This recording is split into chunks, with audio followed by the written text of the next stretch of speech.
Tere tulemast vaatama ja kuulama hoolimise lauanurga 7. osa. Tänane osa kannab pealkirja Meie õiguskantsler. Ja nagu pealkiri vihjab, siis on saate külaliseks õiguskantsler Ülle Madise. Ka tänane saade on veidi erilisem ja pidulikum kui varasemad saated. Vestlusring Ülle Madisega toimub Astangu Kutserehabilitatsiooni Keskuse aastapäevakonverentsil Hoolime. Seekord otsiti sellel konverentsil vastust küsimusele, kas kõik Eestis on ikka pardal. Kas kõik toevajadusega noored tunnevad, et nad on hoitud, nad on meie keskel teretulnud või on ka mõni noor, kes on jäänud kalda peale, vaatama, kuidas meie samal ajal liigume parvega eemale temast. Liigume turvalisema tuleviku poole, aga oleme kellegi maha jätnud. Aga tänane saade on eriline ka selle poolest veel, et mul on täna saates siin kaassaatejuht, kellega koos me siis Ülle Madist intervjueerime. Ja selleks saatejuhiks, kaassaatejuhiks ei ole keegi muu kui Kristjan Jõekalda ise. Muide, kes veel ei tea, siis Kristjan koos oma poja Kristofferiga ja meie projektijuht Remi Gregori koos oma isa Sanderiga olid ka eelmises saates, kus nad jagasid kogemusi, oma perelugusid, kuidas on toimunud toevajadusega noore iseseisvumine, kuidas lapsevanemad lasevad lahti või siis ei lase lahti või milline pingutus on oma lapsest lahti lasta, et ta iseseisvama elu poole saaks liikuda. See saade on saanud väga palju positiivset tagasisidet ja mul on hea meel, et saade on jätkuvalt üleval nii YouTube'is kui Spotify's. Nii et kui teil tekkis huvi, siis kindlasti soovitan vaadata. Aga tänases saates vestleme õiguskantsler Ülle Madisega. Me vestleme teemal, kas toevajadusega inimesed on tema hinnangul Eestis pardal. Kas tema arvates on erivajadustega inimestesse suhtumine ja olukord muutunud Eestis paremaks või mitte. Samuti vestleme Ülle Madisega teemal, milliste kaebustega õiguskantsleri poole enim pöördutakse ja kas on võimalik midagi ennem ette võtta, kui kaebust kirjutama hakatakse. Kas on mingeid selliseid turvalisi vahendeid või abivahendeid, mis ei sunniks inimest üldse õiguskantsleri poole pöörduma, vaid ta saab abi. Samuti vestleme, mida Eestis ette võtta vene keelt kõnelevate noortega, et nad oskaksid eesti keelt. Kuidas seda neile õpetada? Mida siin annaks ära teha? Eestile valitakse sel aastal uus president. Seetõttu uurisime ka meie, kas õiguskantsler on mõelnud ka uutele väljakutsetele. Head kuulajad ja vaatajad. Võin juba etteruttavalt teile öelda. Õiguskantsler Ülle Madise lummas oma siiruse, oleku ja vastustega konverentsile tulnud külastajad. Aga veenduge selles ise. Head kuulamist ja vaatamist. Kuidas sina defineerid pardal olemist? Kristjan siin juba väga ilusasti ütles, et mina defineerin seda nii, et mitte kellelgi pole tunnet, et esimese raskuse ilmnedes olen mina see, kes lendab üle parda. Vaid et pigem kõikidel on see õigus ja vastutus seal pardal olla. Vaata, teiselt poolt öeldakse, et kapten lahkub viimasena, mis tähendab, et vajadusel läheb laevaga põhja. Aga võib-olla meie ühiskond võikski olla selline, et me esiteks pingutame selle nimel, et meie ühine laev ei lähe põhja, vaid jõuab sinna, kus ta peab jõudma.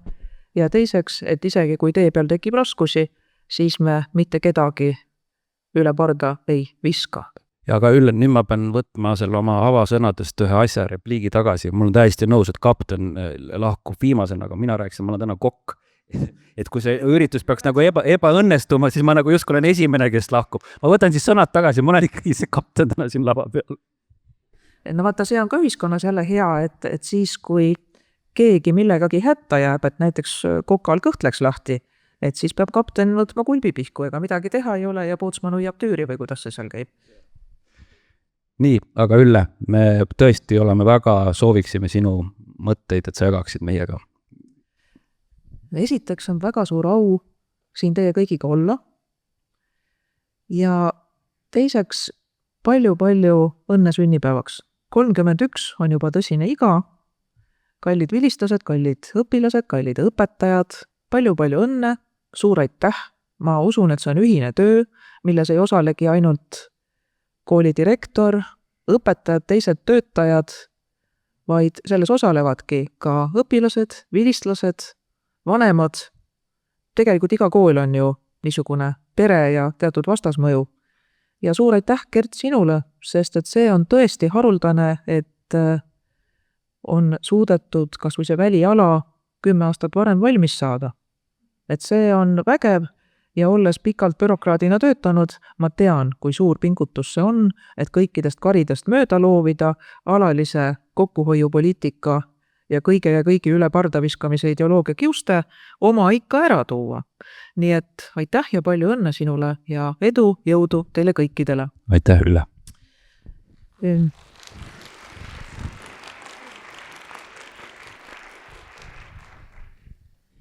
Et ma mõtlesin enne, kui lähme nende konkreetsete seaduste ja normide juurde, mis võib-olla polegi nii oluline kui see sisu ja tulemus, mis nendega püütakse saavutada, et räägin natukene üldisemast, et äkki sobib siia sünnipäeva hommikusse.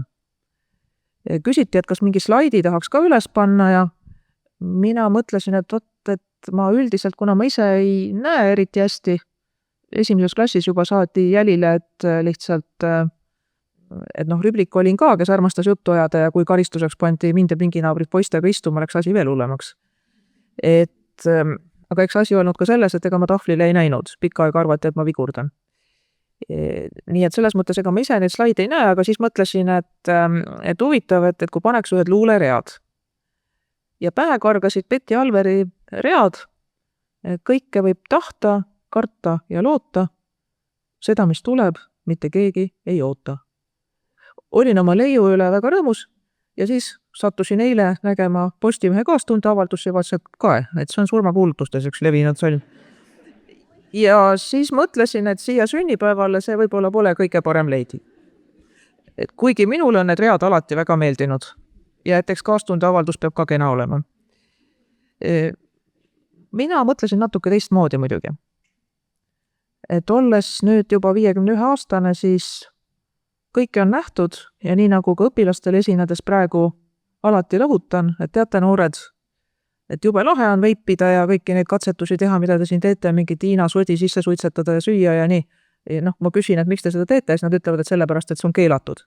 Et lahe on näha, mis õpsid teevad. Ja siis ma selle peale olen öelnud, et vaata, mina ka teie vanuses arvasin, et ma olen surematu. Aga saate nii vanaks kui mina, saate aru, et ei ole. Eks te ise teate.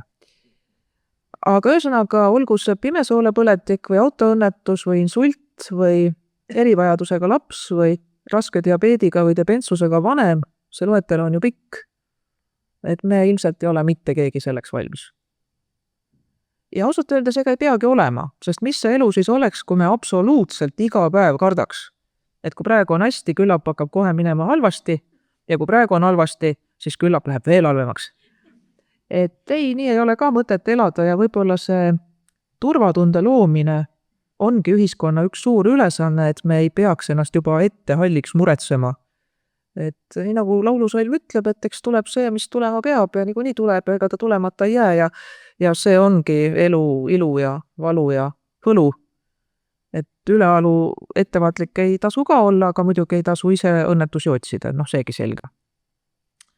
Aga sünnipäevale kohaselt, kui ma olin need Betty Alveri read mõttes maha kandnud, kuigi nad mulle meeldivad, et siis meenus mulle hoopiski Viivi Luige Kuldsest kroonist üks koht, kus ta seletab ühte kohta 7.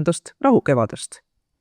Ja nimelt, seal on ühed read, mille taga on Artur Alliksaare öeldud sõnad ühes kohvikus. Laia naeratuse saatel teatas ta ettekandjale, kes oli tellimused segamini ajanud. Mis saabub ja mida soovin, on jubedalt erinev. Musta kohvi asemel toodi seapraad. Võrreldes selle ajaga, mida osa meist oma lapsepõlvest mäletab, kus puuetega inimesed ja dissidendid ja üldse, kes parteile ja valitsusele ei meeldinud, et need pandi silma alt ära.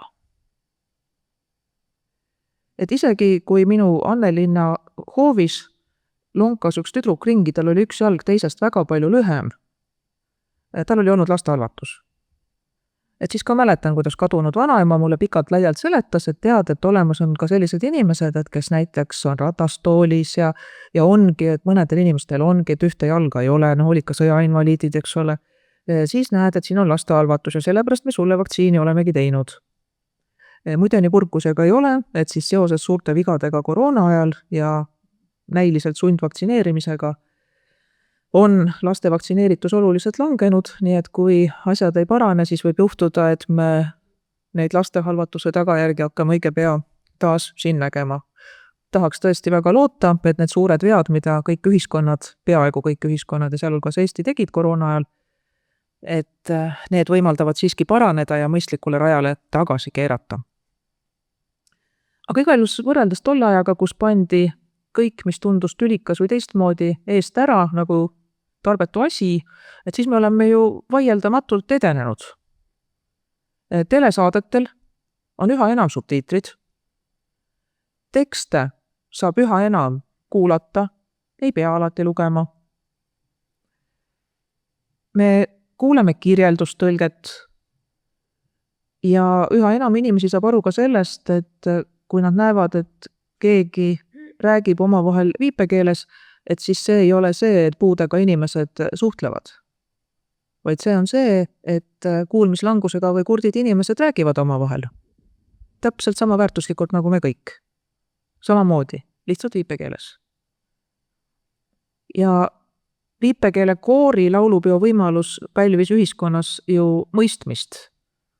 Need, kes hakkasid ütlema, et ega me igasuguseid laulukaare alla ei taha, need pigem pälvisid hukkamõistu. Ja ühtekuuluvuskontsert oli ilus ja ütleks, et pop, ERR kandis selle koguni üle. Paraolümpia, parasportlased on meil au sees. Lihtne keel, mulle tundub, on oluline kõikidele, mitte ainult neile, kelle tugevus ei ole keeruka teksti mõistmine. Ja kas või, kui meenutada äsjast Enn Soosaare sihtasutuse ja võrdõigusvolinik Kristjan Veske koostöös ilmunud lasteraamatu Võin olla puudega esitlust, siis kuigi trükiarv oli 7000, siis juba küsiti, et kas tuleb ka kordustrükk. Ja meiegi ametkonnas head kolleegid, kellel on kodus väiksemad või suuremad lapsed, haarasid neid raamatuid lennult, sest see on hästi ja kenasti tehtud ja see pani hoopis teise konteksti kas või selle kaebuse, mida kolleegid praegu lahendavad, kus teismeliste punt koolivõimlas varastas ära diabeediga lapse diabeedimonitori ja nad arvasid, et see on naljakas. Et vaata, kui oleks õigel ajal need lapsed teadnud, mis asi on elu diabeediga, et siis võib-olla oleks oma pulbitsevat energiat mingil muul viisil rakendanud. Aga kehvema juurde minnes, siis ma vaatan imetlusega teid kõiki, kes te olete ratastoolis või teist tüüpi liikumisraskusi trotsides täna siia kohale jõudnud, sest ausalt öeldes see libedal põhjal pruun plöga, mis tänavaid katab talviti, et see teeb meil kõigil vist liikumise raskeks. Ja ma ei räägi mingitest esteetilistest probleemidest nagu soolarant püksis järel või saapa peal, vaid just sellest, et tegelikult on kõndida ohtlik ja kas või minu kolleeg, kellel on tõsine selgromure, praegu julgeb ikka väga pika hambaga üldse tänavale minna, sest et iga kukkumine temale võib tähendada seda, et ta jätkab hoopis teistes oludes. Nii et mulle tundub, et selle üldise suhtumisega meie ühiskonnas on tarvis tööd teha, sest eks teatud stress on kogu aeg ühiskonnas olemas ja selle foonil on neid inimesi küllalt, kes mõtlevad, et nad saavad iseennast teistest paremaks pidada, olgu sellepärast, et nad on hetkel füüsiliselt terved, tunnevad, et nad on ka vaimselt parimas vormis, ega sellest oma vaimu asjast ei saa ju alati ise lõpuni aru, eks ole. Aga et sealt tulebki see, et loed näiteks mõne kooli veebilehelt, et vaadake, et meie kooli võetakse selliseid lapsi, kes suhtlevad ja mängivad ilusasti, hoiavad pliiatsid peos ja kelle perekonna väärtused sobivad meie kooliga. Ja siis korraldatakse 6-aastastele lastele väikene niisugune näidismängimine ja nopitakse sealt välja need, kes meie kooli sobivad. Ja see siis on see ühtluskool ja kaasav haridus, kus inimesed peaksidki harjuma mõttega, et see, milline ma olen täna, tõenäoliselt ei pruugi olla homme. Minu lapsed, minu vanemad, minu abikaasa, minu lähedased, et kõik nad on armastatud ja kallid ka siis, kui midagi peaks minema nii, nagu me ei ole oodanud ja lootnud, eks. Ja seda võiks õppida juba koolis. Et eks ma saan koolijuhtidest ka aru, et kui toimub sotsialistlik võistlus ja püütakse parimate lõpueksami punktide pärast, et siis ongi nii, et esimesel võimalusel need lapsed, kellega võiks olla mingi suurem jama, jäetakse kooli üldse võtmata või kui vähegi võimalik, siis visatakse välja. Sest eksiarvamus, et kooli headust näitab see, mitmes ta on lõpueksamite pingereas, on visa kaduma. Tegelikult näitab kooli headust see, kui sünnipäevaks tullakse kokku, nii nagu teie olete täna tulnud, kui sa õhus ei tunne pinget, konkurentsi, viha, vimma, vaid tunned seda, et inimesed naeravad, rõõmustavad üksteist nähes ja on valmis aitama, kui tarvis. Vot see on äge. Mina olen ka muide lihtsast koolist, mina ei ole eliitkoolist. Et selle tõttu minu üldised ilmateadmised on kasinad, et seal aitab mind minu abikaasa, aga see-eest mul oli rõõm õppida klassis koos väga erinevate inimestega. Ja ma seda isegi ei kahetse. Tõsi, trennis peeti mind ikka lollide laste kooli kasvandikuks. Aga näe, juurasse õnnestus sisse saada siiski. Ja nüüd selle sissejuhatava mõtiskluse lõpuosas ütleks, et see õiguskantsleri amet kõigi nende tuhandete kirjadega, mis aastas meile tulevad, on pannud mind mõtlema kristlikke mõtteid palju rohkem kui varem. Et austus elu ees, et eks meil kõigil tuleb elada seda elukest, mis meil on antud, võimalikult hästi, ligimest siiralt armastada nii, nagu ta on. Alandlikkus on võib-olla samamoodi kohane. Just sellepärast, et mitte keegi ei ole surematu, ei ole igavesti noor, ei ole igavesti terve. Ja üldiselt on nii, et asjad kipuvad olema tasakaalus. Harva on keegi imeliselt ilus, imeliselt tark, laitmatu iseloomuga. Tavaliselt on teatud tasakaal. Ja ma tahaks ka seda, et me siin ühiskonnas ei üritaks iseennast tõsta sellega, et kedagi teist tõrjuda, et ka inimeste erinevat emakeelt osataks näha väärtusena, mitte probleemina, mida peaks lahendama ja tõrjuma. Isegi siis, kui see emakeel ei ole eesti keel. Ja eks ta ole, et ega taasajal on niisugust tarka ja väärikat joont väga raske hoida, aga mina jälle ütleks, et just sellisel hetkel tasub liituda selle klubiga, kes püüab olla väärikas, lahke, alandlik, austada seda elu, mis on antud endale ja teistele ja võtta vastu see, mis tuleb. Rõõmsasti. Aga nüüd võime rääkida seadustest, kui te tahate. Aitäh, Ülle.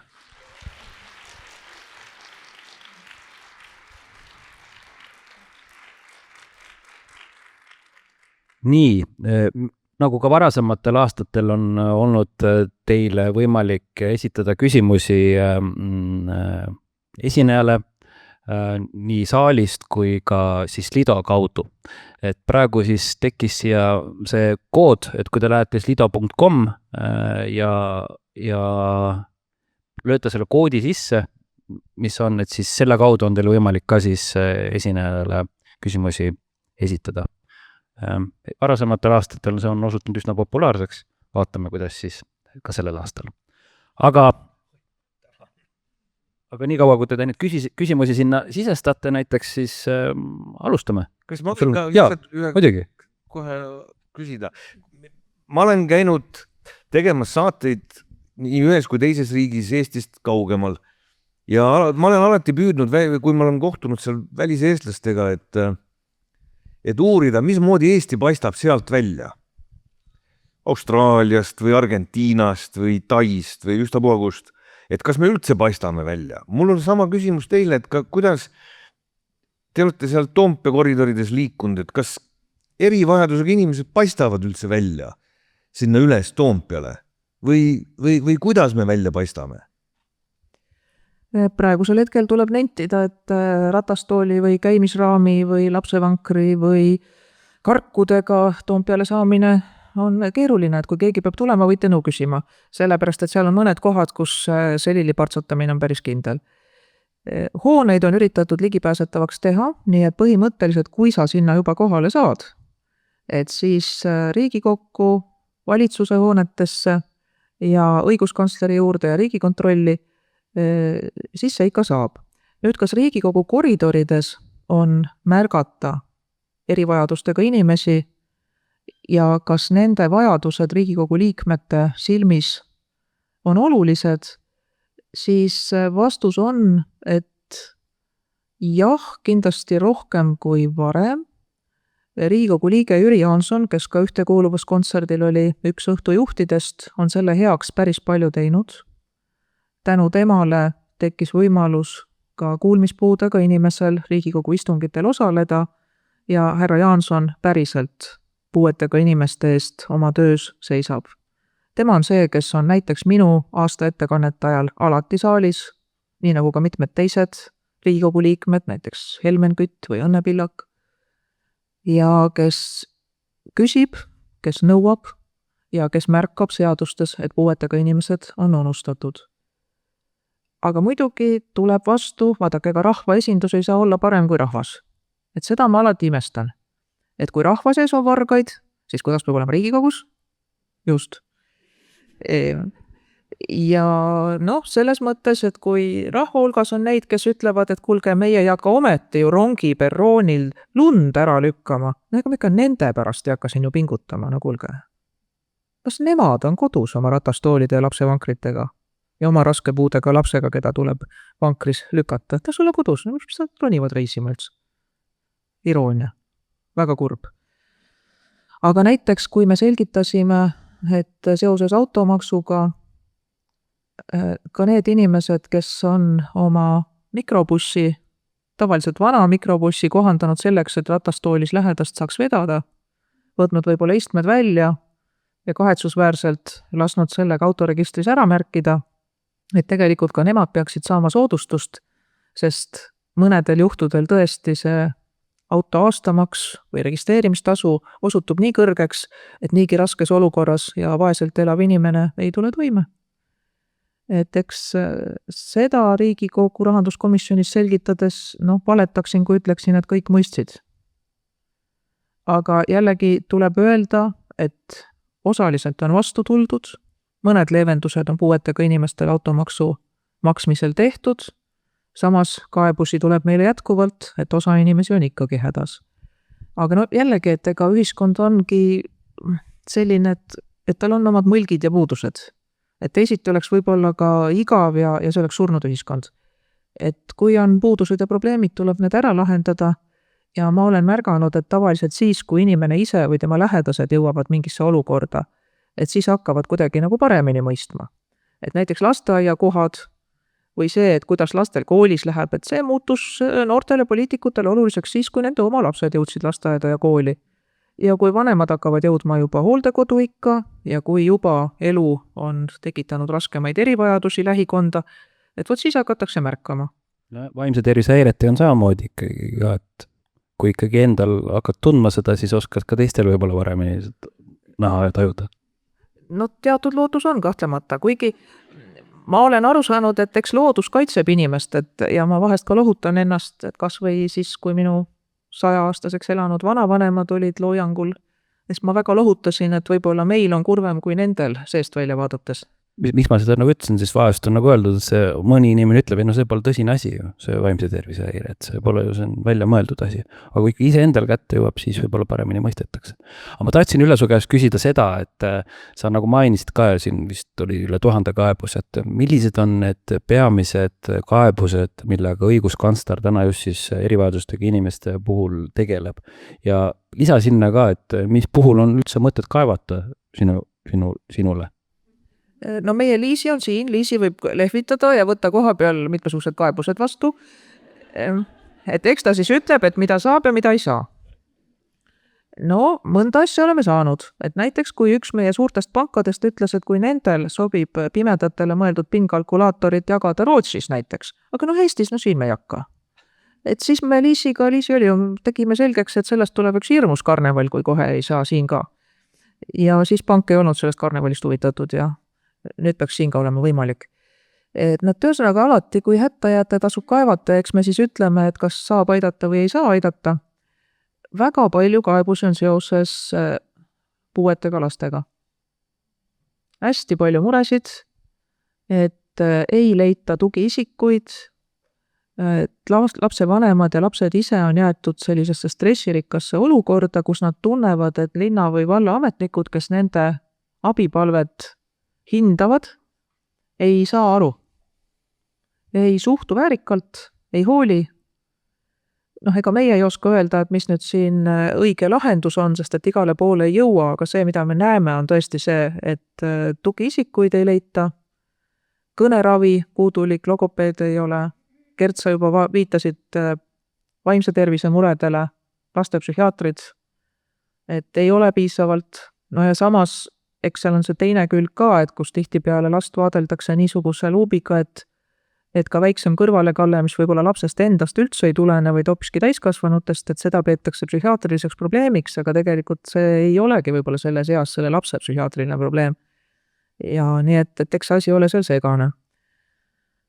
Päris palju on seoses kodu kohandamisega, liftide ehitamisega, et näiteks ka seda on näha, et kuigi arhitektuurselt oleks ühistul võimalik näiteks või kortermaja välisküljele see lift paigaldada, et ka kõrgematel korrustel elavad inimesed, kes on ratastoolis või siis, kes oma vanuse või tervise pärast muul põhjusel ei saa enam treppidest käia, et need inimesed koduvangist välja pääseks. Et saaks lifti ehitada ja ikka ja jälle tulevad meile kaebused, et aga ühistu enamus on vastu.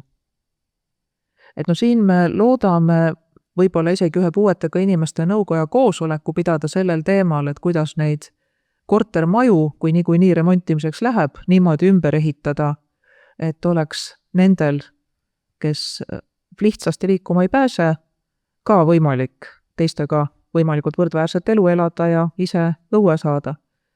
Ja jällegi vahel aitab see, et kui sa inimesele seletad, et vaata, et see ei puuduta üksnes ratastoolis inimesi, see puudutab ka eakaid, ka seda, kes murdis jalaluu, see puudutab ka neid, kes peavad liikuma lapsevankriga, et sa seda lapsevankrit seljas 5. korrusele ikkagi iga päev ei tassi ja alati leidub sinu koridoris ka neid, kes ütlevad, et võss, ei jäta sinna alla seda lapsevankrit. Ees on. Nii et see on üks asi, mida me katsume praegu edendada. Ja automaksu mainisin, siis ikka puuetega inimeste parkimiskaardi väljastamine, tööküsimused, töö leidmine.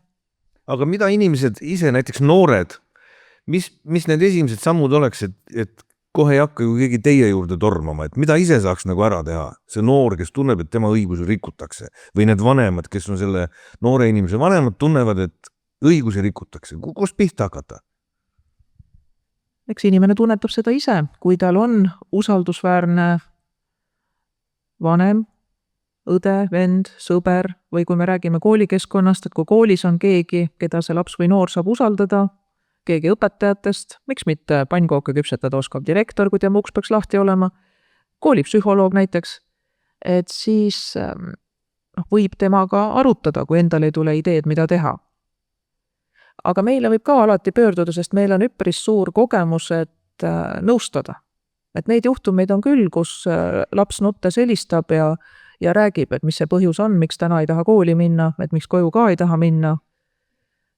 No, et ühesõnaga, kui jätta, et ei ole seda mõtet, et kuhu minna, et siis meile võib ikka pöörduda. Ja siis on üks väga huvitav asi on muide seoses vanuse piiridega. Et 16-aastaselt, nagu me teame, kohalikel valimistel hääletada tohib. Aga küsimuses, kas 16-aastane ise näiteks perearsti juurde minna või enda vaktsineerimise üle otsustada tohib, vaata seal läheb korralikuks andmiseks. Nii et see on ka üks asi, mille nimel me oleme võidelnud, et need vanusepiirid saaksid kuidagi loogiliselt paika. Et kui leitakse, et 16-aastane on küllalt tark, et käia kohalikel valimistel valimas, siis küllap ta võiks olla küllalt tark, et ta ise tohib näiteks ka elektroonilisi vahendeid kasutades perearsti käest nõu küsida. Et täna jällegi üks kaebus, mida lahendame, on see, et noored elektroonilise kanali kaudu oma perearstile kirjutada ei saa ja kahetsusväärselt leidub ühiskonnas üksjagu neid inimesi, kes on seda meelt, et väga hea, et ei saa.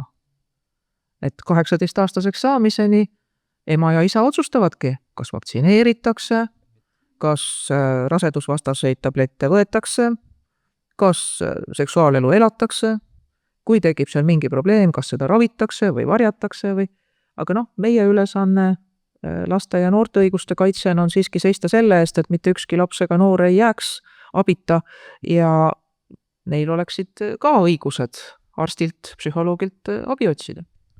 Aga jah, meil on tulnud küsimusi Slido kaudu. Et kõigepealt, et palun korda korra see populaarne raamat, millest sa mainisid, et mis raamat see selline on? See on Soome autorite kokku pandud raamat lastele Võin olla puudega. Selle andis välja Enn Soosaare sihtasutus meie võrdõigusvoliniku Kristjan Veske toel. Ja keda huvitab, et siis Liisilt saate kohe selle viite, et ta peaks olema ka poodides müügil ja ma usun, et ta kõikideni jõuab ja tõesti ta on nii toredasti kirjutatud ja kokku pandud, et kui seda õiges eas lapsele tutvustada, et siis loodetavasti kasvab põlvkond, kes teise inimese diabeedimonitori ei varasta, kelle meelest näiteks juustu- või pähkliallergia ei ole nali, et teeme väikse katse, et mis juhtub, kui ta seda siiski sööb. Suurbritannias on korra juhtunud, et ära suri. Ja et samamoodi, et kasvab peale põlvkond, kes nähes ratastoolis inimest rongist väljumas näiteks, ei pelga väärikalt küsida, et kas ma tohin aidata. Või teie teate paremini, et kuidas üldse peaks siis suhtlema või ütlema või kuidas moodi puuetega inimesed tunneksid ennast võimalikult hästi, et räägitakse nende kui inimesega, mitte nende puudega. Siis on küsimus, et kus õiguskantsler näeb Eesti riigis enim diskrimineerimist ja millised võiksid olla siis edukad lahendused selle diskrimineerimise ära lõpetamiseks?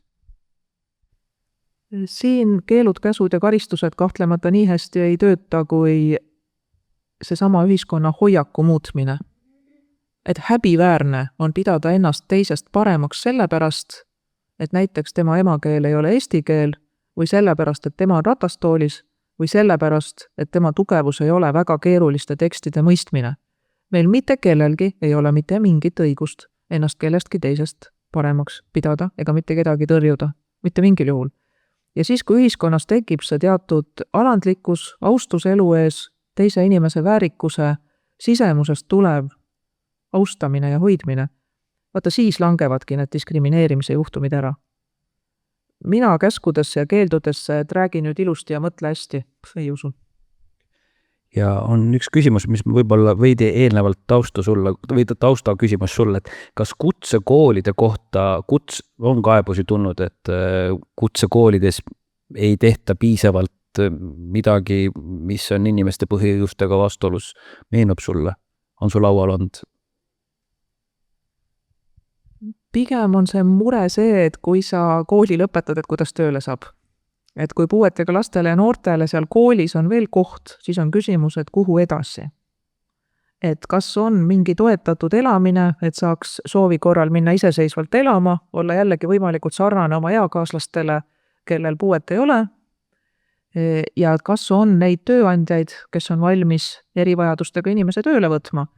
Meie eelmises puuetega inimeste nõukojas oligi see keskne teema, ja tuli välja, et neid ettevõtjaid, kes saavad hästi aru, et näiteks autismiga inimene võib olla sulle imeline töötaja, ta teeb perfektselt ära sellised rutiinsed, äärmist täpsust ja keskendumist nõudvad tööd, mida mõni teine üldse ei suudaks. Ja neid näiteid on palju-palju, nii et pigem jah see, et kuidas moodi päris ellu edasi minna. Suur mure oli ka vene või mõne muu emakeelega, ehk siis mitte eesti kodukeelega noorte kutseõpe, eriti siis, kui neil on intellektipuue. Seda käisime siin samas Astangul vaatamas ja meie meelest neid noori õpetati nii hästi ja armastusega, kui seda üldse saab teha.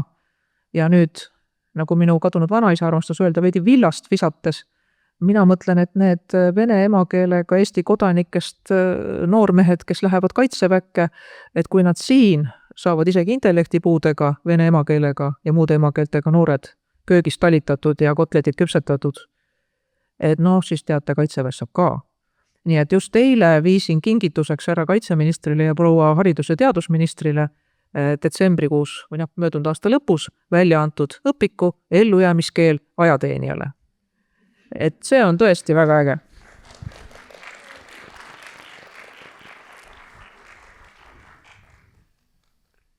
Aga mida riik ja kool ja saavad üldse teha selle vene keelega, nüüd kui me selle vene keele peale jõudsime? Et kus see kõik pihta hakkab? Kõik räägivad, et kool peaks tagama, aga kui perekond ei ole toeks seal all, mis siis edasi? Mida on üldse võimalik teha inimesega, kes ei taha või ei soovi õppida riigikeelt? Kui täiskasvanud inimene ei soovi, siis sundida teda ei saa. Kuna õiguskantsler peab tegelema ka vangidega, neid Rootsis toodud vange meil veel ei ole ja meil ei ole ka araabiakeelseid koostöötajaid hetkel, jälle veidi villast visates, et siis me oleme vanglates näinud küll ja küll isegi puhtalt Eesti nimega inimesi, kes on seal 10 aastaid veetnud, eesti keelt on võimalik olnud õppida, eestikeelses keskkonnas on võimalik olnud töötada, aga külge pole jäänud midagi.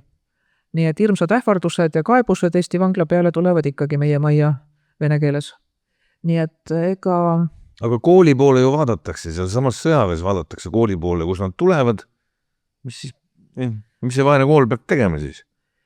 Kui vaadata Tallinnas näiteks Vabaduse kooli, siis Vabaduse kooli direktor Olga Seliševa käis meile rääkimas, et kuidas tema tuli toime sellega, et need Ukrainast sõjapõgenikena tulnud noored kahtlemata enamasti traumeeritud, sest et nende sõpruskond, nende koolisuhted, nende õpetajad, kõik need sidemed on läbi lõigatud, võib-olla lähedased on surma saanud, kodumaa on sõjas, agressiooni ohver, ja siis tulevad siia ja siis öeldakse, et nüüd hakkate mingis eesti keeles õppima, kallikesed.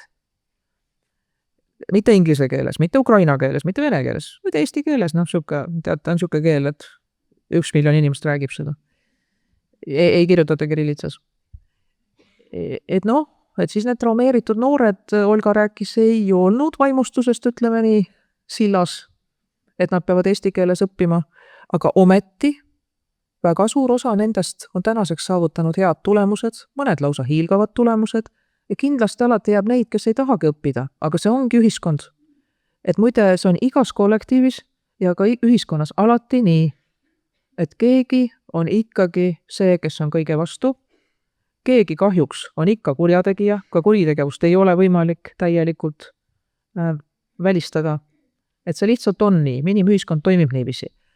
Aga mida siis teha? See, et lasteaiad esimesed klassid ja sealt edasi on riigikeeles, eesti keeles, see on normaalne, seda oleks tulnud teha juba ammu. Suurematega on keeruline, kui neil ei ole kodus keelekeskkonda ja võib-olla sõpruskond näiteks on ka puhtalt venekeelne, aga ometi need lahendused on olemas. Et täna Eesti Keele Instituudi kaudu võib leida terve hulga sellist õpivara, nagu see sama keeleõpik ajateenijatele, see on muide äärmiselt lõbus ja vahva, kes saab sirvida, seda kaitseväest võib näha, et seda vabamüügis ei ole minu teada. See on tõesti vahva, et kui seda loete, näiteks esimene koht, kus ma selle lahti lõin, oli selline koht, kus kõigepealt oli veoauto pilt, siis oli plahvatuse pilt, juures oli seletus, et kõmaki, et veoauto lendas õhku.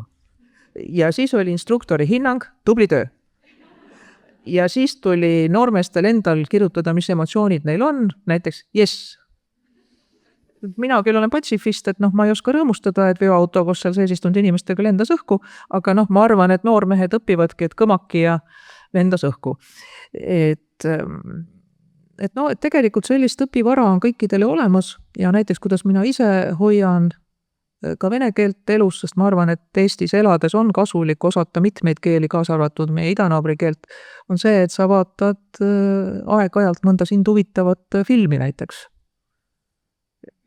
Kuulad, paned subtiitrid alla, kas eesti keeles või siis teises keeles ja minu meelest saab küll. Aga nüüd, kui sul tuleb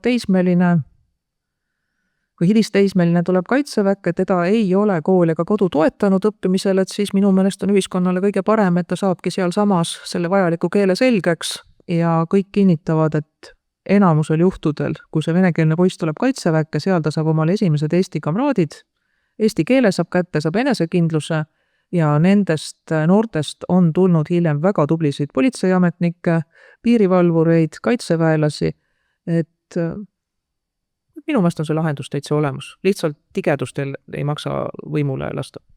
Nii kiiresti on aeg lennanud, et me peame hakkama vaikselt lõpetama. Aga mul on selline küsimus sulle siia lõpufaasi, et mis oleks sinu üks soovitus ministeeriumitele,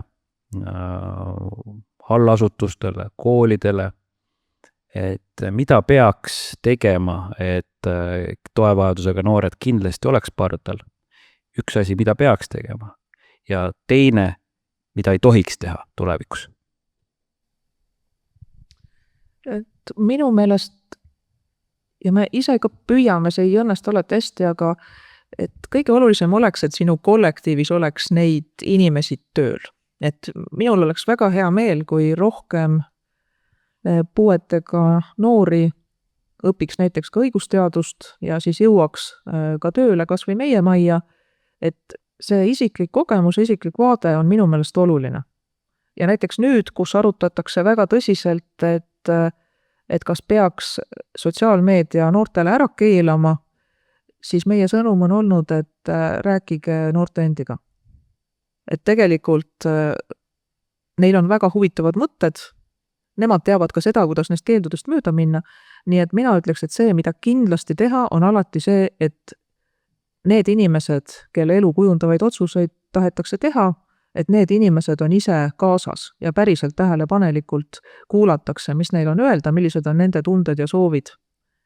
Ja see, kui kõikides töökollektiivides nähakse, et ka pimedad, kurdid, ratastoolis, võib-olla mitte nii hea arusaamisega inimesed, et need inimesed on ka meie juures tööl, et see on täiesti normaalne, et siis kõik need laiemad hoiakud, ma arvan, ühiskonnas aega mööda paranevad, et see isiklik kogemus, mida ise oled kogenud, et see üldiselt alati aitab. Et muide kõige suurem võõra viha on ka tavaliselt seal, kus ühtegi võõrast ei ole. Igas mõttes. Nii et need, kes siin tunnevad, et nad on puudega, et olge kohal, olge igal pool kohal, see on väga hea. Aga mida ei tohiks teha? Siin on see üldisem moraalikategooria, ma arvan, et igaüks peaks oma hinge eest hoolt kandma, kui tsiteerida kirjandusklassikuid. Aga jah, meil on ka lõpu küsimus sulle üle, et ma arvan, et ikkagi sul siin ka publiku seas on väga palju toetajaid. Ja kui me sinna lisame, et Kristjanil on Instagramis üle 50 000 jälgija, ei ole nii palju või? Veel mitte. Veel ei ole, no varsti on. Siis, televisioon. Siis, ja see tähendab seda, et meie oleme valmis Kristjani Instagrami konto ligi 50 000 jälgijaga, aga siin toetame ühes asjas. Et sa oled olnud aastast 2020 õiguskantsler, et üle 15 aastat äkki aitab. Järgmine kõrgem koht on presidendiks saada. Et mis tingimustel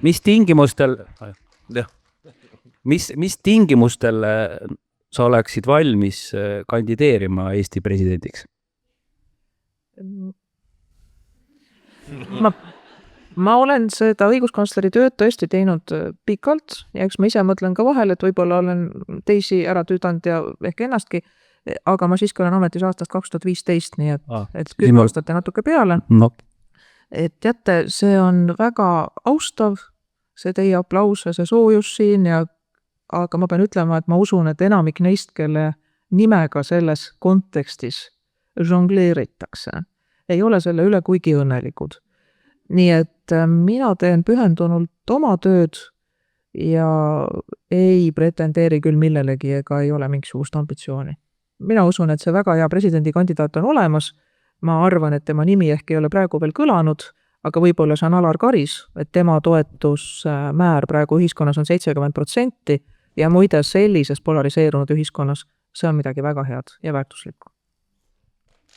Aitäh sulle. Nii.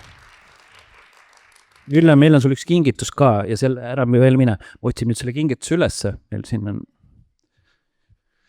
Nii, kus meil need kingitused on? Et suur aitäh kuulamast ja kingituse eest ka muidugi. Ja, taga selle kingitusel on üks lugu ka. Et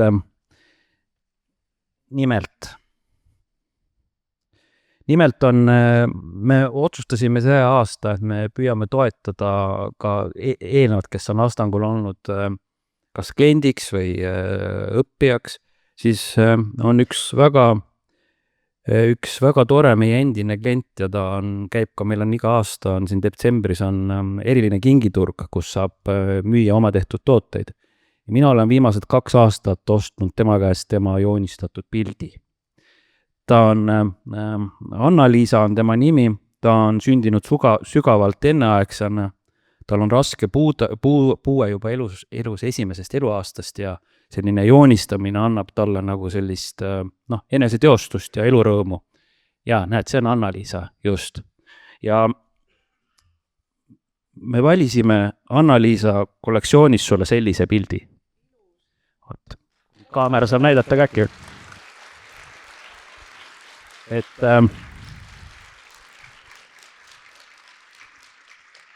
ja kunsti puhul on muidugi see, et hästi rumal on küsida teise käest, mida sina seal näed, on ju, et see kõik iga üks näeb. Siis meie, kui arutasime, et mida me siin näeme, et miks me just sulle valisime selle, siis me näeme siin hästi palju silotorne.